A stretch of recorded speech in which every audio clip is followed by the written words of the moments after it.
பெற்றோர்களுக்கு நாம் கொடுக்கக்கூடிய மிகச்சிறந்த பரிசு என்னவாக இருக்கும்? விலை உயர்ந்த ஆடையா, ஆடம்பரமான வீடா, அல்லது ஒரு வங்கிக் கணக்கில் உள்ள பணமா? இவை அனைத்தும் அவர்களுக்கு மகிழ்ச்சி அளிக்கும் என்பதில் சந்தேகமில்லை. ஆனால் இந்த உலக வாழ்விலும் மறுமை வாழ்விலும் அவர்களுக்கு நன்மை பயக்கும், காலத்திற்கும் நிலைத்திருக்கும் ஒரு பரிசு உண்டா? ஆம், இருக்கிறது. அதுதான் ஒரு மகனின் அல்லது மகளின் உணர்வுபூர்வமான துஆ.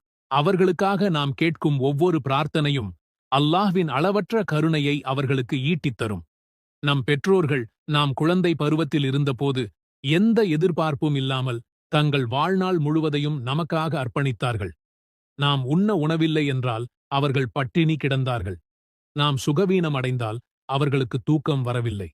அந்த தியாகங்களுக்கு ஈடாக நாம் அவர்களுக்கு என்ன கொடுக்க முடியும்? இஸ்லாம் நமக்கு கற்றுத்தரும் மிக அழகான வழிகளில் ஒன்று பெற்றோர்களுக்காக அல்லாஹ்விடம் பிரார்த்திப்பது.